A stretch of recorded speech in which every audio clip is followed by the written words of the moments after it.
Estudio sobre la Epístola de Santiago. Lección 9. Una sabia mansedumbre, lectura adicional. Testimonios para la Iglesia, tomo 5, páginas 156 a 166. Por Elena Harmon de White.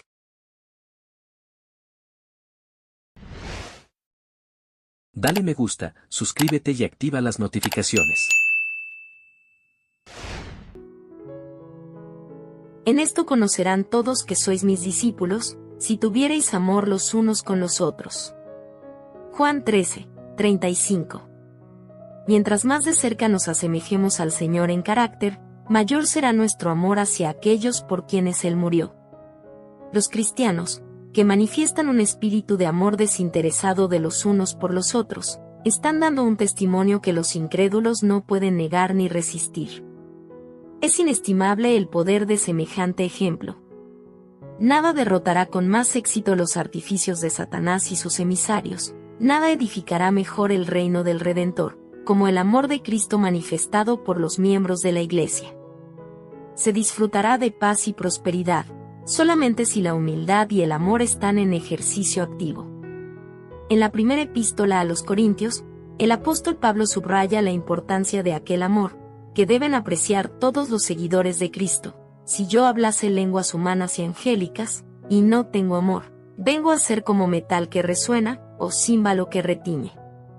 Y si tuviese profecía, y entendiese todos los misterios y toda ciencia, y si tuviese toda la fe, de tal manera que trasladase los montes, y no tengo amor, nada soy. Y si repartiese todos mis bienes para dar de comer a los pobres, y si entregase mi cuerpo para ser quemado, y no tengo amor, de nada me sirve. Primera de Corintios 13, 1 a 3. No importa cuán elevada sea su profesión, aquel cuyo corazón no ha sido imbuido por el amor hacia Dios y su prójimo, no es discípulo de Cristo. Aunque posea una gran fe, y aún tenga el poder de hacer milagros, de todos modos, sin amor, su fe no sirve para nada. Podrá manifestar gran liberalidad, pero si reparte sus bienes para alimentar a los pobres, impelido por otro motivo que no sea el amor genuino, su obra no lo hará acreedor del favor de Dios. En su celo podría hasta encarar la muerte de un mártir, pero si carece del oro del amor, Dios lo consideraría como un fanático engañado o como un hipócrita ambicioso. El apóstol prosigue especificando, ¿cuáles son los frutos del amor? El amor es sufrido, es benigno, el amor no tiene envidia. Versículo 4. El amor divino que reina en el corazón, extermina el orgullo y el egoísmo. El amor no es jactancioso, no se envanece. El gozo más puro brota de la humillación más profunda. Los caracteres más fuertes y nobles, descansan sobre el cimiento de la paciencia, del amor y de una sujeción que cree en la voluntad de Dios. El amor no es indecoroso, no busca lo suyo, no se irrita, no guarda rencor. Versículo 5. El corazón donde reina el amor, no estará lleno del deseo de venganza, de heridas que el orgullo y el amor propio darían por insoportables. El amor no es sospechoso, e interpreta de la manera más favorable, los motivos y hechos de los demás. El amor jamás expondrá innecesariamente las faltas de los otros. No escucha con ansias informes negativos, sino que procura traer a la memoria algunas de las buenas cualidades de la persona a quien se denigra. El amor no se goza de la injusticia, más se goza de la verdad. Versículo 6. Aquel cuyo corazón está imbuido de amor, se entristece por los errores y debilidades de los demás, pero cuando triunfa la verdad, cuando la sombra que oscurecía la buena fama de otra persona se desvanece, o cuando los pecados se confiesan y los males son corregidos, se regocija. Todo lo sufre, todo lo cree, todo lo espera, todo lo soporta. Versículo 7. El amor no solamente es tolerante hacia las faltas de los demás, sino que gozosamente se somete a cualquier sufrimiento o inconveniencia que dicha tolerancia requiera. Este amor nunca deja de ser. Versículo 8. Jamás perderá su valor, es un atributo del cielo. Como tesoro precioso, puede ser llevado por el que lo posee a través de los portales de la ciudad de Dios. El fruto del Espíritu es amor, gozo, paz. La discordia y la contienda son la obra de Satanás y el fruto del pecado. Si como pueblo queremos disfrutar de paz y amor, tenemos que apartarnos de nuestros pecados, tenemos que estar en armonía con Dios, y los unos con los otros. Que cada cual se pregunte: ¿poseo yo el don del amor? ¿He aprendido a ser paciente y bondadoso? Sin este atributo celestial, los talentos, la preparación y la elocuencia serán tan vacíos como metal que resuena y címbalo que retiñe. Qué lástima que este valioso tesoro se tenga en tan poca estima, y se busque tan poco por parte de muchos de los que profesan la fe.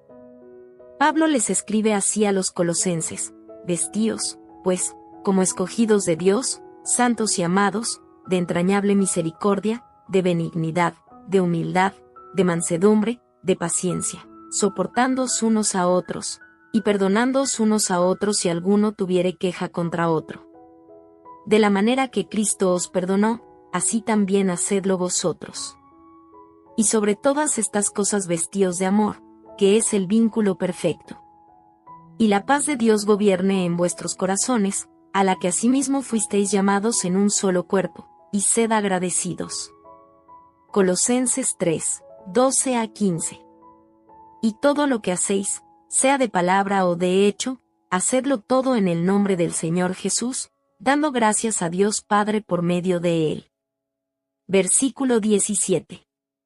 El hecho de que estamos bajo una obligación tan grande para con Cristo, nos coloca bajo la más sagrada obligación hacia aquellos por quienes Él murió y anhela rescatar. Debemos manifestar hacia ellos la misma simpatía, la misma compasión y amor desinteresado que Cristo nos ha manifestado a nosotros. La ambición egoísta, el deseo de la supremacía, morirán cuando Cristo tome posesión de nuestros afectos. Nuestro Salvador les enseñó a los discípulos a orar así: perdona nuestras deudas, así como nosotros perdonamos a nuestros deudores. Mateo 6, 9 a 13. Se pide aquí una gran bendición bajo ciertas condiciones. Nosotros mismos exponemos las condiciones. Estamos pidiendo que la misericordia de Dios hacia nosotros sea medida según la misericordia que nosotros manifestamos a los demás. Cristo declara que esta es la regla que el Señor nos aplica en su trato con nosotros, porque si perdonáis a los hombres sus ofensas, os perdonará también a vosotros vuestro Padre Celestial. Mas si no perdonáis a los hombres sus ofensas, tampoco vuestro Padre os perdonará vuestras ofensas. Mateo 6, 14, 15. Condiciones maravillosas, pero cuán poco se las entiende o se hace caso a ellas. Uno de los pecados más comunes, al cual acompañan los resultados más dañinos, es el abrigar un espíritu no perdonador. ¿Cuántos hay que albergan la animosidad o la venganza, y luego se inclinan ante Dios, y piden ser perdonados así como ellos perdonan? Seguramente no comprenden verdaderamente el significado de esta oración, de lo contrario no se atreverían a pronunciarla. Dependemos de la misericordia perdonadora de Dios todos los días, y a cada hora, como pues, podemos abrigar amargura y malicia hacia aquellos que, cual nosotros, son también pecadores. Si en su diario convivir, los cristianos pusiesen por obra los principios de esta oración, qué cambio bendecido se obraría en la Iglesia y en el mundo. Este sería el testimonio más convincente que se pudiera dar acerca de la realidad de la religión bíblica. Dios espera más de sus seguidores de lo que muchos piensan. A menos que querramos edificar nuestra esperanza de alcanzar el cielo sobre un cimiento falso, hemos de aceptar la Biblia tal como está escrita, y creer que el Señor quiere decir lo que dice. Dios nos da su gracia, para que podamos llevar a cabo todo lo que Él requiere de nosotros. Si no alcanzamos la norma que se nos indica en su palabra, no tendremos ninguna excusa que ofrecer en el día del Señor. El apóstol nos amonesta: el amor sea sin fingimiento. Aborreced lo malo, seguid lo bueno. Amaos los unos a los otros con amor fraternal, en cuanto a honra, prefiriéndoos los unos a los otros. Romanos 12, 9, 10. Es el deseo de Pablo que distingamos entre el amor acendrado y abnegado, que es inspirado por el Espíritu de Cristo, y el fingimiento engañoso y carente de sentido que abunda en el mundo. Esta vil falsificación ha hecho desviar a muchas almas. Ella borraría la distinción entre el bien y el mal, poniéndose del lado del transgresor en lugar de señalarle fielmente sus errores. Un procedimiento tal nunca brota de una verdadera amistad. El espíritu que lo estimula mora únicamente en el corazón carnal. Aunque el cristiano será siempre bondadoso, compasivo y perdonador, nunca sentirá que está en armonía con el pecado. Aborrecerá el mal y se aferrará a lo que es bueno, a expensas de la asociación o amistad con los infieles. El Espíritu de Dios hará que odiemos el pecado, mientras que a la vez estamos dispuestos a hacer cualquier sacrificio, por salvar al pecador. Esto, pues, digo y requiero en el Señor, que ya no andéis como los otros gentiles, que andan en la vanidad de su mente, teniendo el entendimiento entenebrecido, ajenos de la vida de Dios por la ignorancia que en ellos hay, por la dureza de su corazón, los cuales, después que perdieron toda sensibilidad, se entregaron a la lascivia para cometer con avidez toda clase de impureza. Efesios 4, 17-19. En el nombre del Señor Jesús y bajo su autoridad, el apóstol amonesta a sus hermanos que después de haber hecho profesión del Evangelio, no debieran conducirse como lo hacían los gentiles, sino que debían demostrar por medio de su comportamiento diario, que se habían convertido de corazón. En cuanto a la pasada manera de vivir, despojaos del viejo hombre, que está viciado conforme a los deseos engañosos, y renovaos en el espíritu de vuestra mente, y vestíos del nuevo hombre, creado según Dios en la justicia y santidad de la verdad. Efesios 4, 22-24. En un tiempo estaban corrompidos, degradados y esclavizados por las pasiones lascivas, endrogados por los opios del mundo, ciegos, confundidos y engañados por las tretas de Satanás. Ahora que fueron enseñados en la verdad tal como es en Jesús, tiene que haber un cambio decidido en su vida y carácter. El recibimiento de miembros, cuyos corazones y vida no han sido renovados y reformados, ocasiona debilidad en la Iglesia. A menudo se pasa por alto este hecho. Algunos ministros e iglesias están tan ansiosos de tener un aumento en números, que no dan su testimonio fielmente en contra de hábitos y prácticas no cristianos. No se enseña a los que aceptan la verdad, que no pueden hallar seguridad en ser mundanos en su comportamiento, y cristianos de nombre. Hasta ahora habían estado sujetos a Satanás, de ahora en adelante han de estar sujetos a Cristo. La vida tiene que dar testimonio de que ha habido un cambio de líderes. La opinión pública favorece la mera profesión de cristianismo. Se necesita poca abnegación o sacrificio personal para exhibir una apariencia de piedad y hacer que se registre nuestro nombre en el libro de la Iglesia. Por lo tanto, muchos se unen a la Iglesia sin haberse primero unido a Cristo. Satanás se regocija cuando esto sucede. Tales conversos son sus agentes más eficaces. Sirven como trampa para otras almas. Son luces falsas que seducen a los incautos hacia la perdición. Es en vano que los hombres procuran hacer del sendero cristiano algo amplio y placentero para los mundanos. Dios no ha suavizado, ni ensanchado el camino escabroso y estrecho. Si queremos entrar en la vida, hemos de seguir el mismo camino que Jesús y sus discípulos transitaron, el camino de la humildad, la abnegación y el sacrificio. Asegúrense los ministros que sus propios corazones sean santificados por la verdad, y que luego trabajen para que se vean los mismos resultados en sus conversos. Lo que necesitan tanto los ministros como el pueblo, es la religión pura. Aquellos que apartan la iniquidad de sus corazones, y que extienden sus manos en ferviente súplica ante Dios, recibirán la ayuda que solo Dios puede darles.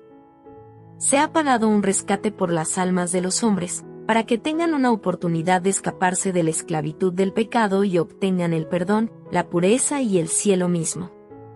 Dios escucha el clamor de los humildes y contritos.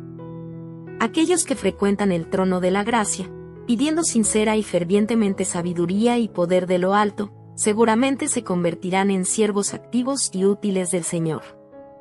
Posiblemente no posean grandes talentos, pero con humildad de corazón y una firme confianza en Jesús, podrán hacer una buena obra trayendo almas a Cristo. Alcanzarán a los hombres por medio de Dios.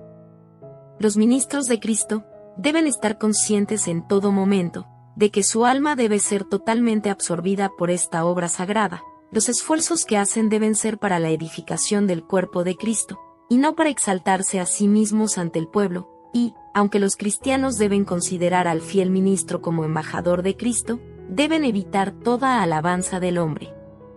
Sed, pues, imitadores de Dios como hijos amados, y andad en amor, como también Cristo os amó, y se entregó a sí mismo por nosotros, ofrenda y sacrificio a Dios en olor fragante.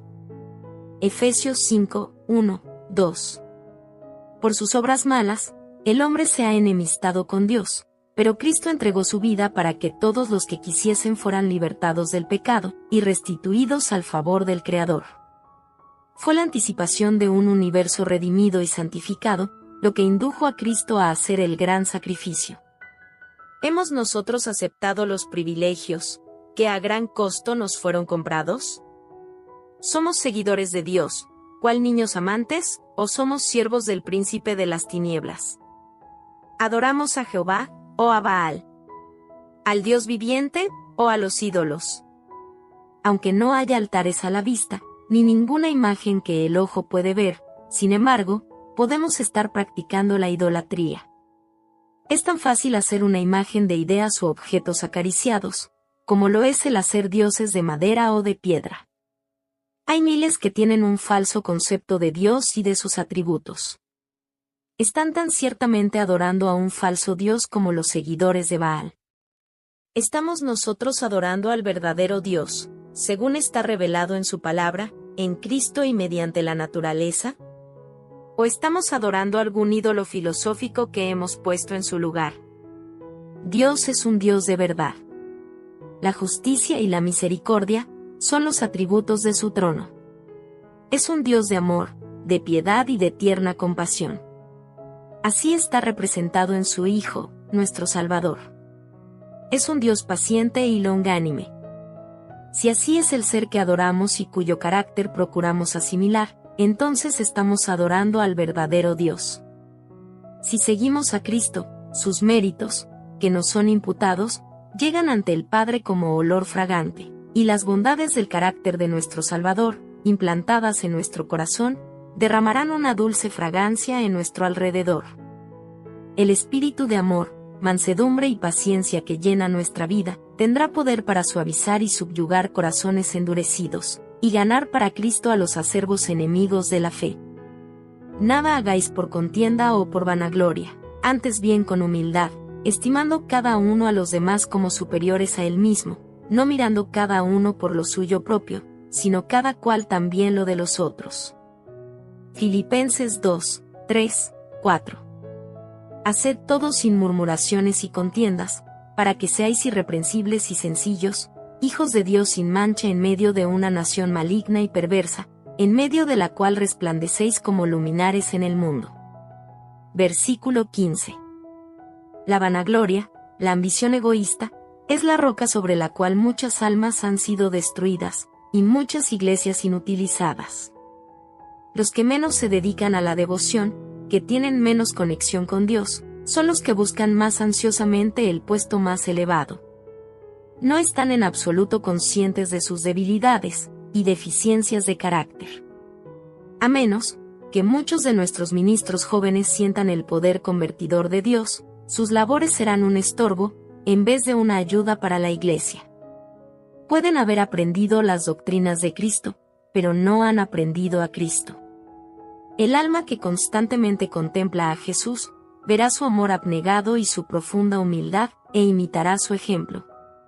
El orgullo, la ambición, el engaño, el odio y el egoísmo, deben ser limpiados del corazón. En muchos, estos rasgos pecaminosos han sido parcialmente vencidos, pero no completamente desarraigados del corazón. Bajo circunstancias favorables, brotan de nuevo y maduran en rebelión contra Dios. Aquí hay un gran peligro. Pasar por alto cualquier pecado es acariciar a un enemigo, que solo espera un momento de descuido para ocasionar la ruina. ¿Quién es sabio y entendido entre vosotros? Muestre por la buena conducta sus obras en sabia mansedumbre. Santiago 2, 13. Mis hermanos y hermanas, ¿cómo empleáis el don de la palabra? Habéis aprendido a controlar la lengua, de tal manera que ella siempre obedezca los dictados de una conciencia iluminada y de afectos piadosos. ¿Está libre vuestra conversación de liviandad, orgullo y malicia, engaño e impureza? ¿Estáis sin engaño ante Dios? Las palabras ejercen un gran poder. Si es posible, Satanás mantendrá la lengua activa en su servicio. Por nosotros mismos no podemos controlar a este miembro indócil. Nuestra única esperanza es la gracia divina. Los cristianos que ansiosamente estudian cómo pueden asegurarse de la preeminencia, debieran más bien estudiar cómo pueden adquirir aquella sabiduría, que es primeramente pura, después pacífica, amable, benigna, llena de misericordia y de buenos frutos, sin incertidumbre ni hipocresía. Santiago 3, 17. Se me ha mostrado que muchos ministros necesitan que estas palabras sean grabadas en su corazón. El creyente dentro del cual Cristo se ha formado como esperanza de gloria, mostrará por la buena conducta sus obras en sabia mansedumbre. Versículo 13. Pedro exhorta de la siguiente manera a los creyentes: sed todos de un mismo sentir, compasivos, amándoos fraternalmente, misericordiosos, amigables, no devolviendo mal por mal, ni maldición por maldición, sino por el contrario, bendiciendo, sabiendo que fuisteis llamados para que heredaseis bendición. Porque, el que quiere amar la vida y ver días buenos, refrene su lengua del mal, y sus labios no hablen engaño. Apártese del mal, y haga el bien, busque la paz, y sígala. Porque los ojos del Señor están sobre los justos, y sus oídos atentos a sus oraciones, pero el rostro del Señor está contra aquellos que hacen el mal. Primera de Pedro 3, 8 a 12. Cuando el camino recto está tan claramente delineado, ¿por qué el pueblo profeso de Dios no anda en él? ¿Por qué no estudian y oran, y trabajan con ahínco para ser de un solo pensar? ¿Por qué no procuran tener en sus corazones compasión el uno por el otro, amar a sus hermanos en vez de devolver mal por mal, y reproche por reproche? ¿Quién no ama la vida y desea largos días?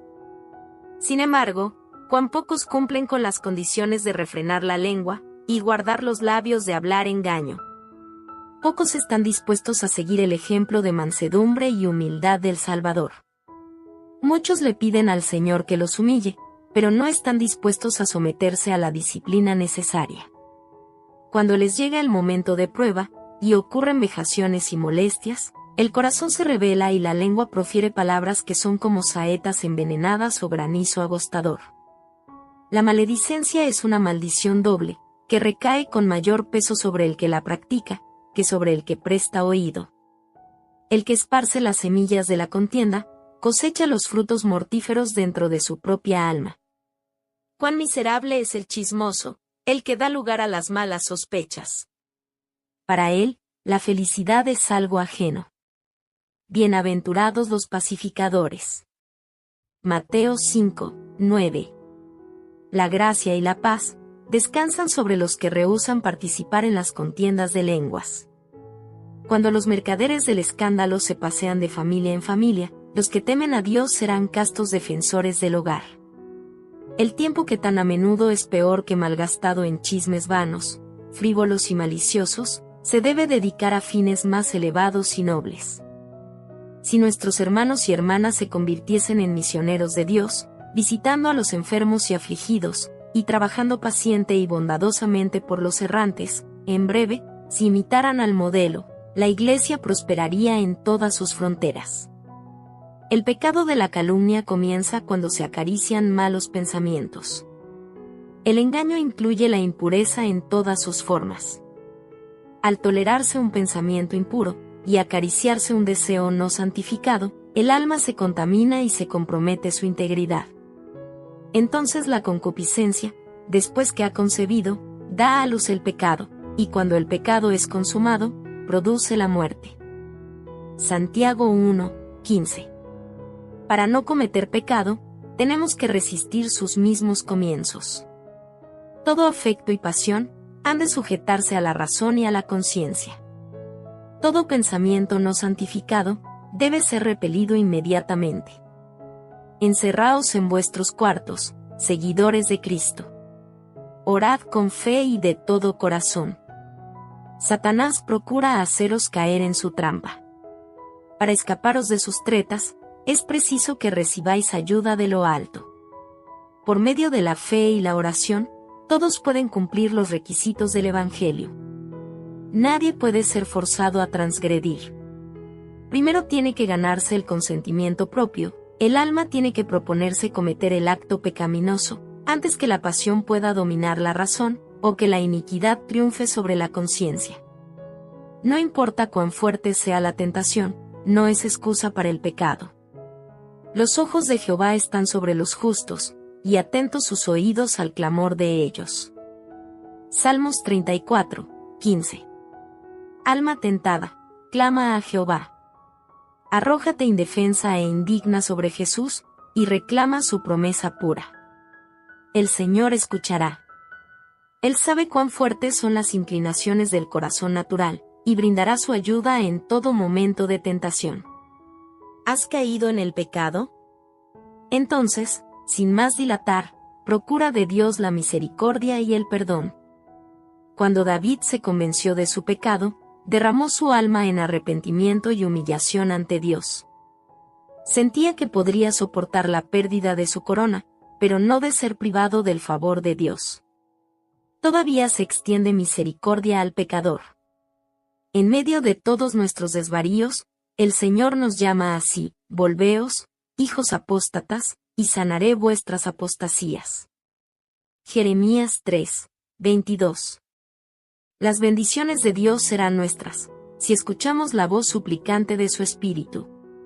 Como el Padre se compadece de los hijos, se compadece Jehová de los que le temen. Salmos 103:13. Amén. Dale me gusta, suscríbete y activa las notificaciones. Dios derrame múltiples bendiciones en tu vida y en la de tu familia.